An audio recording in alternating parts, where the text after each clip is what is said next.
Welcome back to my YouTube channel. You are watching Covering Milestone with Nirbhay Bodikar. So today we have a guest, Mr. Meghraj Prajapat from IIT Bombay. He's doing Masters in Manufacturing Modeling. So let's bring some question with Meghraj to know how he went to IIT Bombay. So hello Meghraj, how are you? So, hi Nirbhay. I'm fine. I'm doing well. So, first of all, thank you for having this session with me. And firstly, I would like to know how are you? I'm fine. Thank you for asking. सो मेघराज चलिए start करते हैं।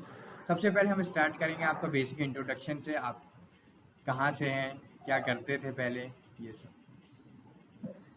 Hello everyone. My name is Meghraj Prajapat. So, I belong to a very small town in Madhya Pradesh, that is Khargone, and I've done my schooling from this town only.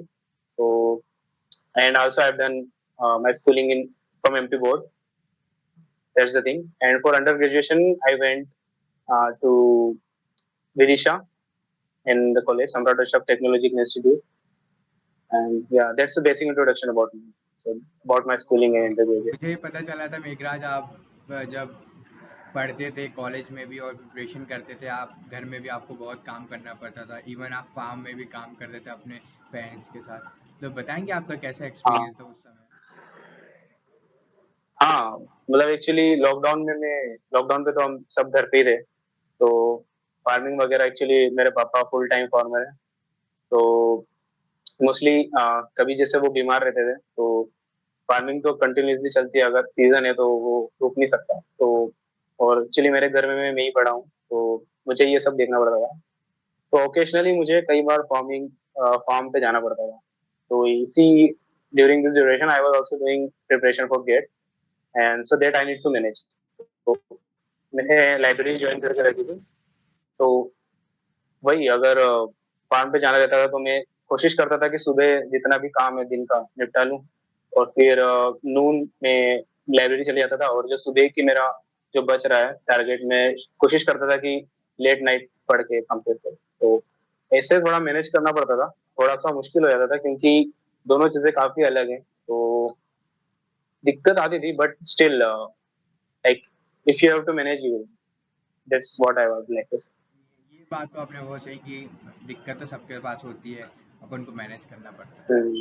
तो आगे exactly. जाने से पहले हम आपसे दो चीज़ very important पूछेंगे कि जो हमारी ऑडियंस मांगती है कि 10th और 12th में क्या स्कोर होते हैं आईआईटी बॉम्बे वाले अच्छा, बच्चों के। देखो एग्जैक्टली ऐसा कुछ हम रूल नहीं है। बट हाँ, अगर ऐसा जनरल ट्रेंड देखे जो पहले से अच्छा करते आ रहे हैं वो they are most probable to get into those institute. But it's not mandatory कि जो पहले से अच्छा करते आ रहे हैं वो बाद में अच्छा नहीं कर सकते। तो मेरे केस में तो एक्चुअली ठीक, मतलब अच्छे ही परसेंटेज थे मेरे। तो 10th में I got 90% in MP board, and in 12th I got about 87%. But to be honest, no one has asked me after that. So people used to tell that this is very important, this will decide your future. But till now, no one has asked about my score in 10th and 12th. All they've asked is just, are you qualified or you passed in 10th or 12th or not? Have you had any gap during this academic years or not? So that's the thing. तो basically ये एक myth है कि लोग आपसे पूछते हैं कि आपके 10th और 12th में मार्क्स अच्छे होंगे तभी आप अच्छा कुछ कर पाएंगे। ठीक है, ऐसा नहीं होता है। I should अगर say. I should आप say. कंसिस्टेंटली कोई भी काम करते हैं, किसी भी चीज़ में बैठेंगे Hmm. तो आप एक दिन अच्छा कुछ कर जाएंगे। वही। तो जब जागो तब सवेरा। अगर 12th के बाद अच्छा करना शुरू कर रहे हो तो 12th के बाद से कर लो, हाँ, 10th से कर रहे हो तो 10th से कर लो। इससे बेटर होगा आपका। सो हम्म। वैसे मैं आपसे एक और क्वेश्चन पूछना चाहूँगा कि आपने सम्राट अशोक टेक्नोलॉजिकल इंस्टीट्यूट विदिशा क्यों चूज़ करा, और हाँ। इवन मैकेनिकल इंजीनियरिंग ब्रांच क्यों। सो देखो बेसिकली जब मैं 12th में था तो मुझे एक्चुअली 12th में पता चला कि अच्छे कॉलेजेस में एडमिशन लेने के लिए जेई देना पड़ता है। तो एज आई ऑलरेडी टोल्ड कि I belong to small town, और यहाँ पे टीचर्स भी ज्यादा बोर्ड पे फोकस करते हैं। जेई वगैरह का कोई नाम भी नहीं लेता, जिक्र भी नहीं करता था उस टाइम पे। अभी तो इतना एडवर्टाइजमेंट वगैरह हो रहा है छोटी छोटी सिटीज में भी, तो पता चल रहा है कि हाँ ये चीजें भी इंपॉर्टेंट है। तो मुझे 12th में एक्चुअली पता चला फ्रेंड से कि यार ये कॉलेजेस में एडमिशन लेना है अच्छे, अगर यहाँ के छोड़ के लोकल्स के छोड़ के बाहर कहीं, तो जेई देना पड़ता है। तो उसी का सिलेबस देखा कि यार थोड़ा सेम है, थ्योरेटिकल स्टफ एक्चुअली सेम ही है। तो 12th के लास्ट में बोर्ड के साथ जेईई की प्रिपरेशन करते रहे, तो कुछ ठीक ठाक परसेंटाइल आ गए, मतलब एक्चुअली इतने आ गए कि कुछ गवर्नमेंट कॉलेज या फिर टीयर टू सीट मिल जाए। तो सोचा कि इसी स्कोर को यूटिलाइज करें, तो इसलिए एक्चुअली एसएटीआई हमारा जो कॉलेज है actually, I would like to tell कि Nirbhay is my best mate in Samrat Ashok technological institute, he is also from mechanical engineering. You must have known if you are already following this guy. तो वही था कि जो score आया उसको utilise करें। तो जो हमारा एसएटीआई कॉलेज है वो गवर्नमेंट कॉलेज है, और 1959 I don't remember exactly, but something बहुत पुराना कॉलेज है। और ऐसा मिथ ये कि ये भी चलता है कि पुराने जो कॉलेज होते हैं बहुत अच्छे होते हैं। तो ये भी एक रीजन था उसको सिलेक्ट करने का, और उतना गाइडेंस ऑनलाइन अवेलेबल नहीं था। अभी तो खैर सारे कॉलेजेस के ऊपर गाइडेंस बनाए हैं, मतलब लोगों ने बनाए हैं। तो हाँ, दूसरी बात की मैकेनिकल इंजीनियरिंग की, तो एज आई टोल्ड कि हाँ, 12th में मैं एक्चुअली 12th में मैंने कोचिंग नहीं करी थी, मैं यूट्यूब से पढ़ता था।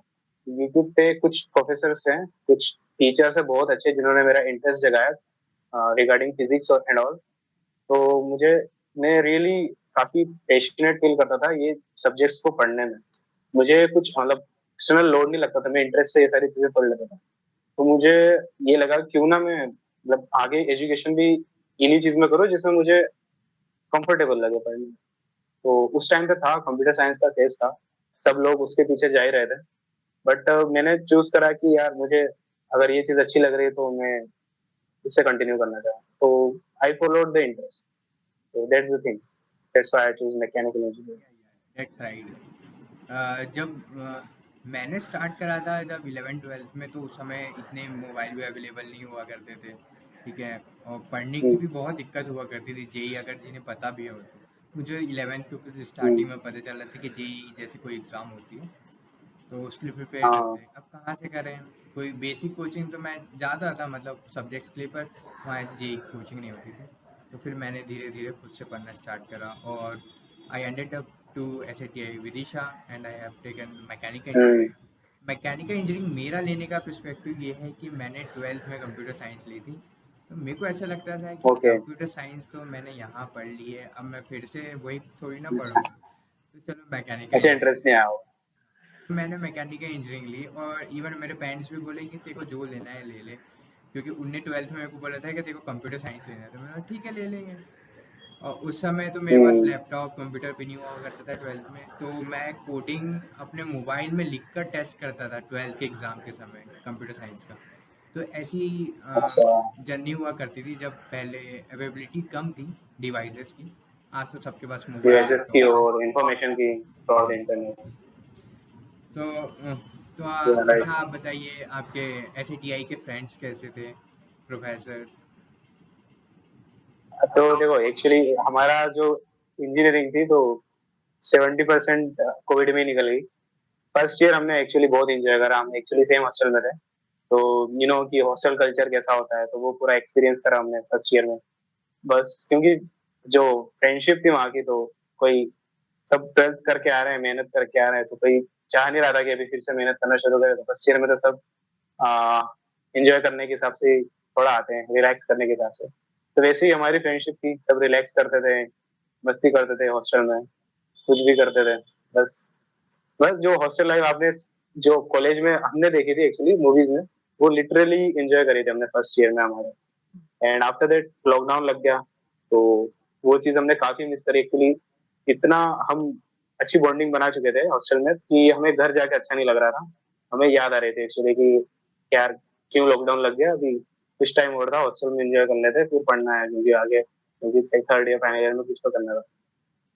तो ये था फ्रेंडशिप। तो हाँ, बहुत, अभी भी बहुत फ्रेंड्स हैं जिनसे बातें होती हैं। वही है, अच्छा था तो मेरा। तो मैंने आपका हॉस्टल में एक किस्सा सुना था कि आपने बैक फ्लिप मारा था और आपका बैट टूट गया था, तो ये क्या सही है? देखो ये तो सही है, बाकी मैंने मेरा बेड नहीं दूसरों का बेड तोड़ दिया था जिस बेड की मार दी। ये और एक ज्यादा नहीं दो बेड टूटे थे। काफी। अनफॉर्चुनेटली दो बेड टूट गए थे। तो उस टाइम पे ना मतलब हम एक दूसरे के सामान को खुद का जैसा मानते थे, मतलब दूसरे का बेड हो दूसरे का कुछ भी हो, तो हम ज्यादा डिफरेंशिएट नहीं करते थे कि यार तेरा है मेरा है। हम सब घुल मिल के रहते थे। तो हम भी किसी के बेड पे अगर मस्ती कर रहे हैं तो ऐसा नहीं सोचते कि टूट जाएगा, कर जाएगा। हम बस करते रहते थे। तो जैसे मेरे हाथों गलती से 2 बेड टूट गए थे। तो जैसे कि मैंने देखा था कि हॉस्टल में मेघराज बहुत एक्टिव था। इसका फिजिक भी बहुत अच्छा है, ये बैक फ्लिप भी कर लेता है इवन। तो इसने बैक फ्लिप करके हाँ, उस बच्चों टाइम का पे। नुकसान करा है। हाँ, बेफ्लिप भी एक्चुअली करते थे और हम उस टाइम पे डब्ल्यूडब्ल्यूई बहुत देखते थे, हाँ कुछ हम तो 4-5 लोग। हम वही फेक रेसलिंग करते थे बेड पे और बेड तोड़ देते। ये अच्छी बात है निर्भय, तुम्हारा रूम ऊपर साइड था तो हम ज्यादा तुम्हारा नहीं तो रूम आए नहीं, नहीं तो मेरा तुम्हारा भी तो टूट फिर जाता। खत्म हो जाता। तुम्हारा भी टूट जाता। जैसे निर्भय आप मतलब बहुत एक्टिव रहते थे दूसरी चीजों में, तो ज्यादा रूम पे रहते नहीं थे एक्चुअली। हाँ, यस, फर्स्ट ईयर में। आगे अपन चलते हैं कि आपने स्टार्ट कब से करा आपका गेट का प्रिपरेशन, और आपने कब से सोचा कि अब मुझे आईआईटी बॉम्बे लेना चाहिए। हाँ, तो देखो, गेट प्रिपरेशन तो मैंने एक्चुअली जब कोविड लगा था तो फर्स्ट ईयर एक्चुअली कॉलेज में गया, उस टाइम पे कुछ करा नहीं था।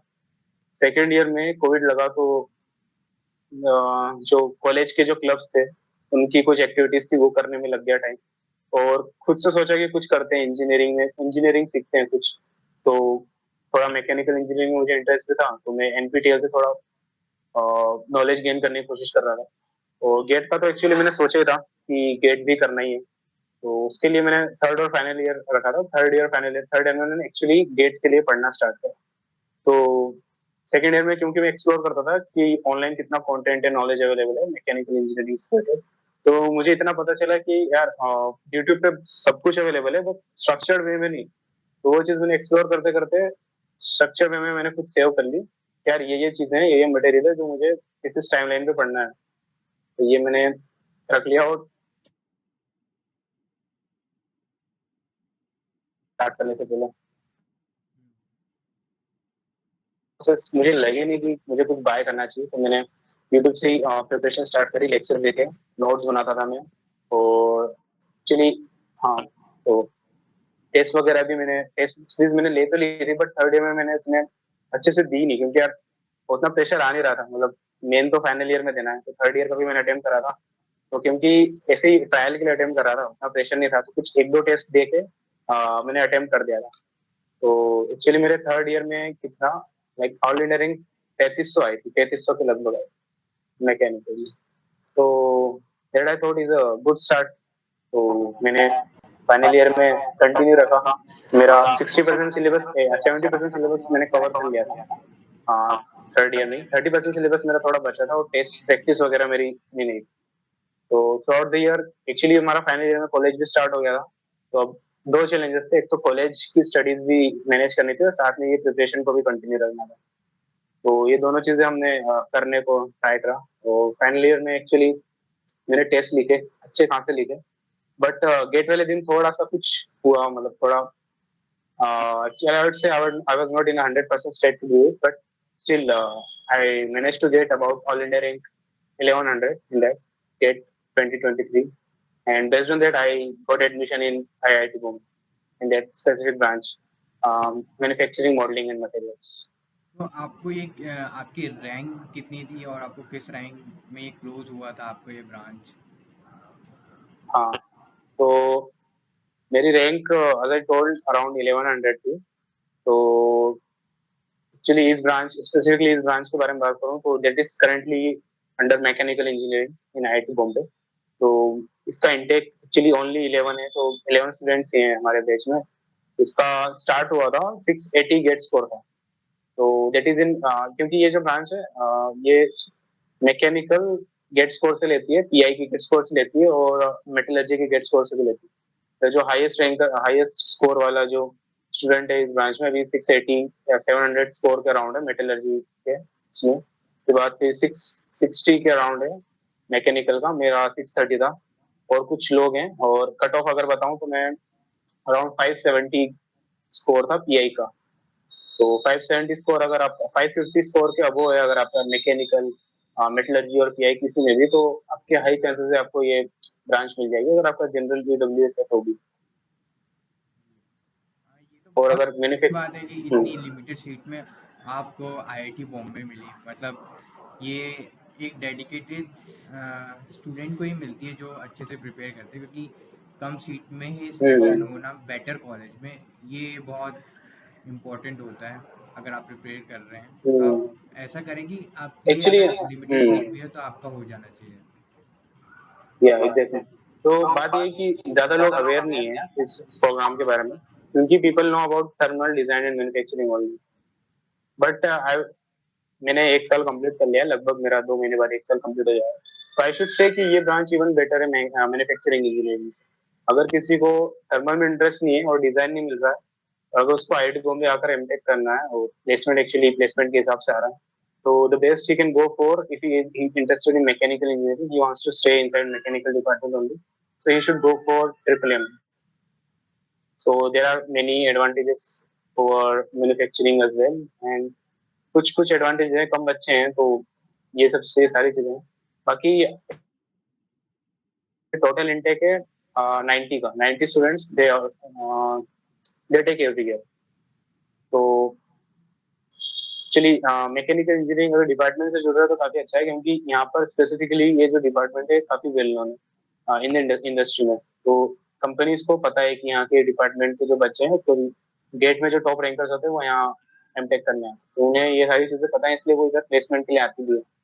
तो अगर इस डिपार्टमेंट से में अगर आपका मैकेनिकल में स्कोर है तो इट्स बेटर कि अगर आपको नहीं मिल रहा हो डिजाइन या थर्मल, तो बेस्ट है कि आप ट्रिपल ए में मैन्युफैक्चरिंग ले सकते हैं।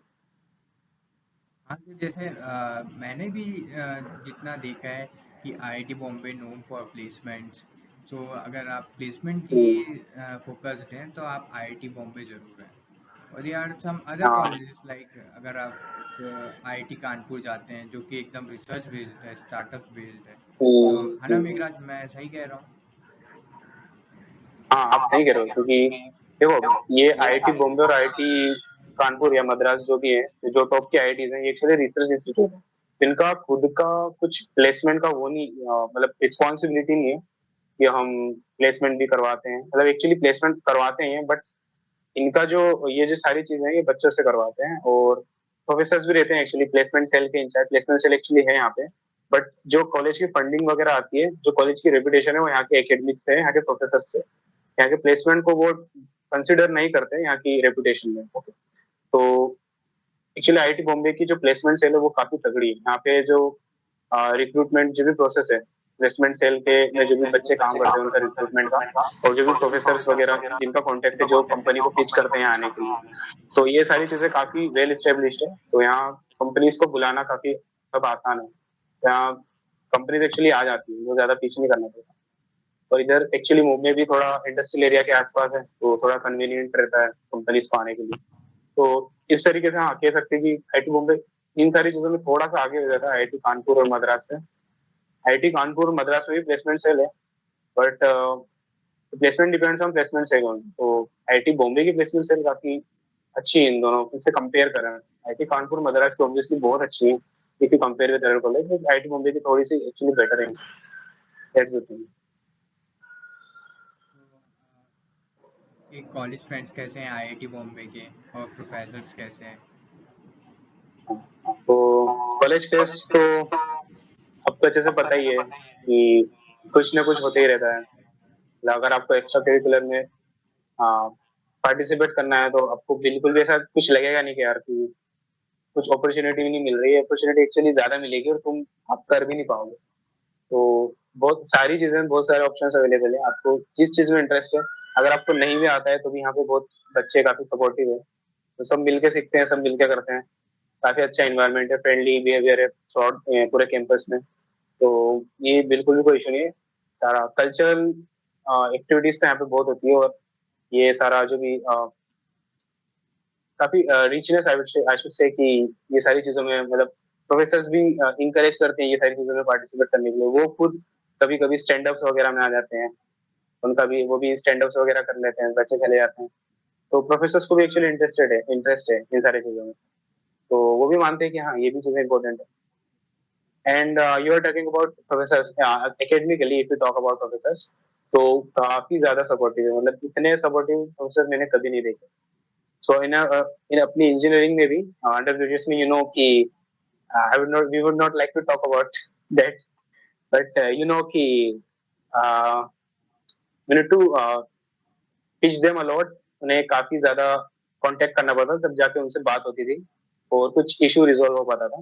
बट यहाँ पर अगर आपका प्रोफेसर से कांटेक्ट है, आप उनको अगर मेल लिखोगे ना, तो वो 10 मिनट में रिप्लाई कर देंगे, अगर उन्होंने देख लिया है तो अगर उनमें ऐसा कुछ ईगो नहीं है कि मतलब वो तो स्टूडेंट्स को काफी ज्यादा प्रायोरिटी देते हैं.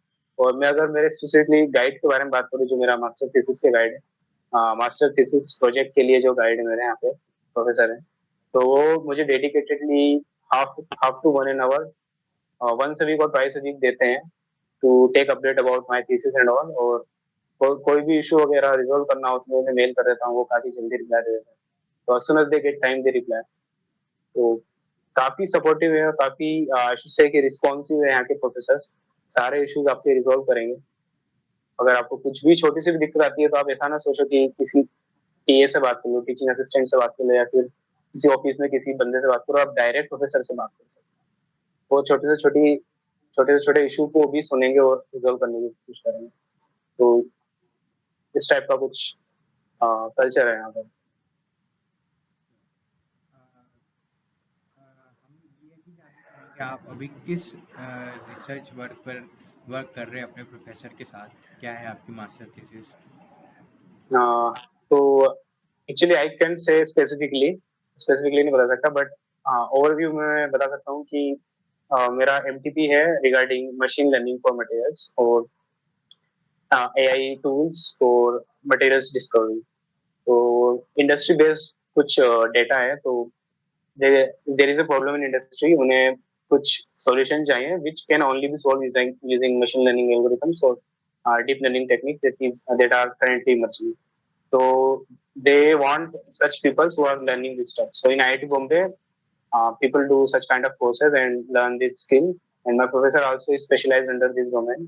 तो उनके पास ऐसे कुछ प्रोजेक्ट्स आते रहते हैं इंडस्ट्रीज के, जिनको कुछ एक्चुअली फाइंडिंग्स चाहिए in their data, in their experimental work. उनको जो भी डेटा मिला उसमें उन्हें कुछ फाइंडिंग्स चाहिए और उन्हें फ्यूचर डिसीजंस के लिए कुछ एक मॉडल चाहिए जिसमें वो चेक कर सके कि which process they would like to proceed with for manufacturing, which material they should select, which alloys they should select. So that all decision we can take by analyzing the previous data and fitting various machine learning models and see which models works on that. And the problem is not limited, which is actually vast. So you can do anything with the data. So that is actually my project. So I would like to ask, am I able to explain you the project or not? Like, was I able to explain it or not? या you are.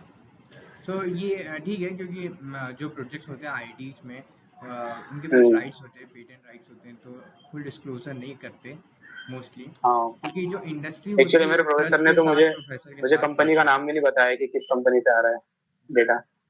तो मुझे भी नहीं बताया. ऐसा हो जाता तो है.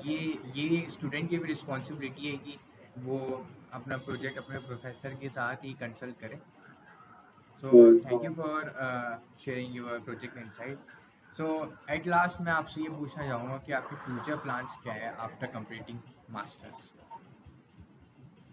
तो mostly I be sitting for placements है.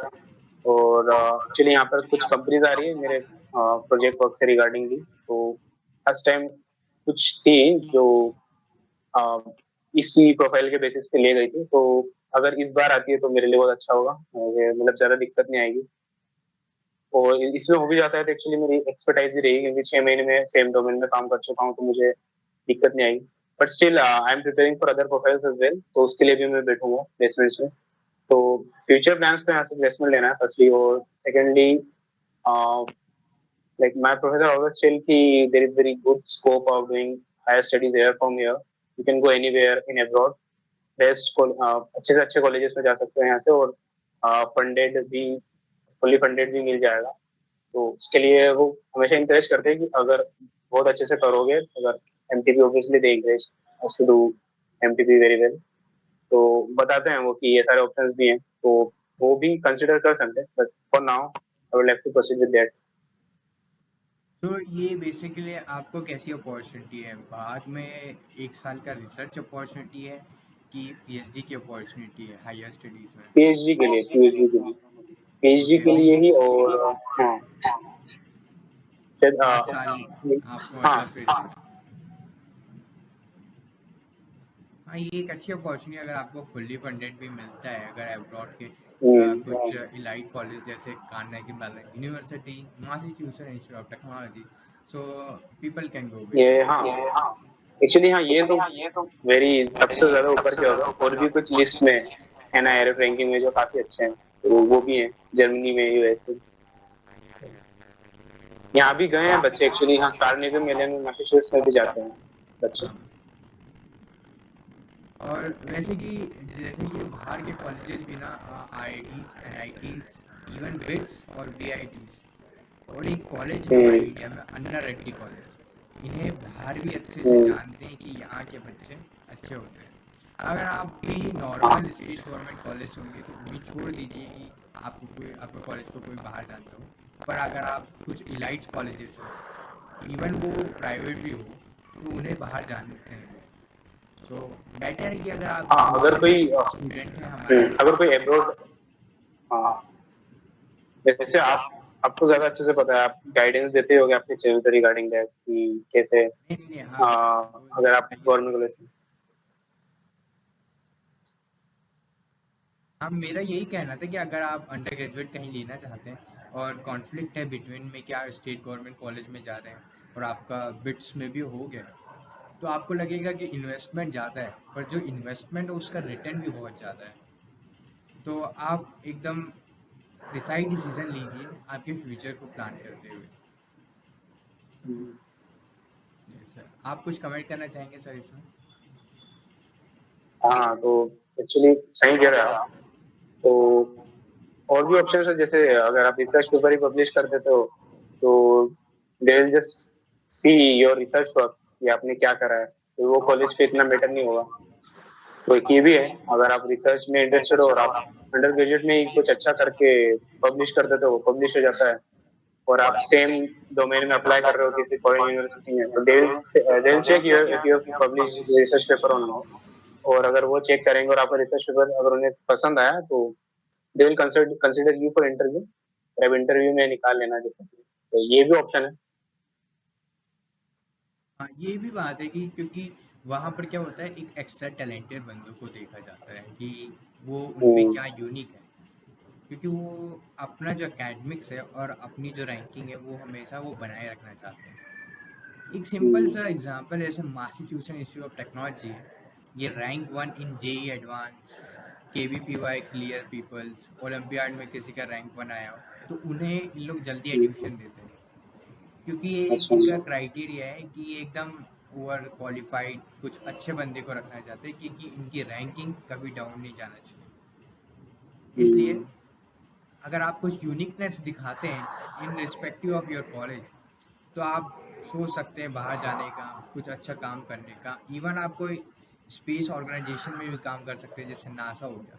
यहाँ भी कई सारे टैलेंटेड बच्चे 12th के बाद जाते हैं। इवन एक रिसेंटली एक स्टोरी आई थी कि हमारे भोपाल में एक कॉलेज है, Lakshmi Narayan college of technology, तो यहाँ से एक बच्चा 12th के बाद ही नासा में गया था और उसने एडमिशन लेके रखा था एलएनसीटी में, तो वो काम भी कर एलन रहा सिटी का है। बंदा। हाँ, एलएनसीटी का बनता है, वो एकदम प्राइवेट कॉलेज है, नॉर्मल कॉलेज में भोपाल का। तो ऐसा भी होता है, तो उसमें कुछ एक एक्स्ट्रा टैलेंटेड था, यूनिकनेस। तो ये सब उस पर डिपेंड करता है फॉरेन जाने के लिए, अगर आप पढ़ना जाना चाहते हैं तो। Exactly, exactly. That's it Meghraj, मेरे क्वेश्चंस ख़त्म होते हैं। एट लास्ट एक और आखिरी क्वेश्चन जो बचा है कि आप क्या सजेशन देना यस। चाहेंगे मेरे ऑडियंस को जो गेट की प्रिपरेशन कर रहे हैं और जो अंडर ग्रेजुएट के लिए भी प्रिपरेशन कर रहे हैं, आईआईटी बॉम्बे से और आईआईटी से? देखो, अगर आप प्लेसमेंट फोकस्ड हो, तो I can tell much about it, क्योंकि फिर प्लेसमेंट की प्रिपरेशन करना भी जरूरी है।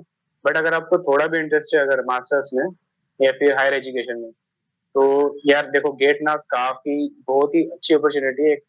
यहाँ के प्रोफेसर्स भी, अगर आप रिसर्च असिस्टेंट या फिर प्रोजेक्ट स्टाफ के लिए अप्लाई करते हो, तो भी वो गेट स्कोर देखते हैं। तो यार गेट काफी इंपॉर्टेंट चीज हो जाती है अगर थोड़ा सा आप यूजी के ऊपर कुछ करना चाह रहे हो, या तो प्रोजेक्ट स्टाफ या फिर रिसर्च में कुछ भी मास्टर्स हो गया, या फिर बाहर जाना है, तो गेट ना कंपलसरी चीज है। तो डेफिनेटली इसको ट्राई दो अगर थोड़ा भी इंटरेस्ट है इन सारी चीजों में, अच्छे से करो। और अगर क्वालिफाई भी होता है ना गेट, तो अगर अच्छी रैंक भी नहीं आती है गेट में, तो भी बहुत सारे अपॉर्चुनिटीज हैं आपके पास।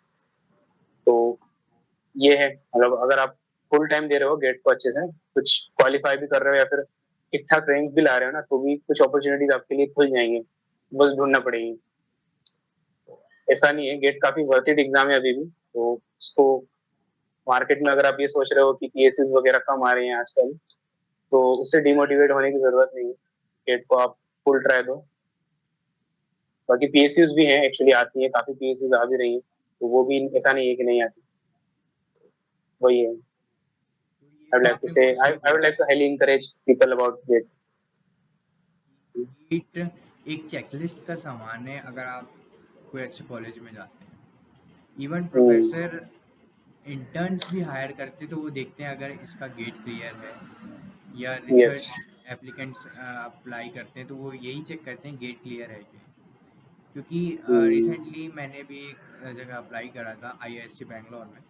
तो वहाँ पर मैंने देखा था एक बंदे को, वो इंटर्नशिप करने गया था। उसने 1 साल रोबोटिक्स में इंटर्नशिप करी और उसके बाद वो फुल टाइम जॉब में आ गया आईआईएसटी बैंगलोर में। तो आप Hmm. रिप्यूटेबल कॉलेज से रिसर्च करके भी उतना ही नॉलेज ले सकते हैं जितना आप मास्टर करके लेते हैं, क्योंकि आप 1-2 साल कर रहे हैं रिसर्च।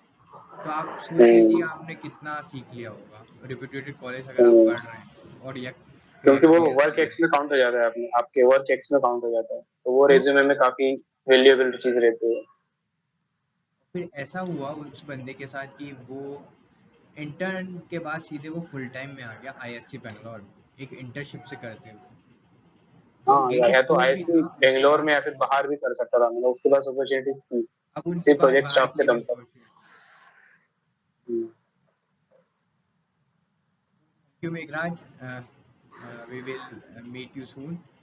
अगली बार हम यस, फिर से नाइस मेघराज टू को मीट यू इंटरव्यू निर्भय। करेंगे। Thank yes, you Meghraj. Bye. Bye.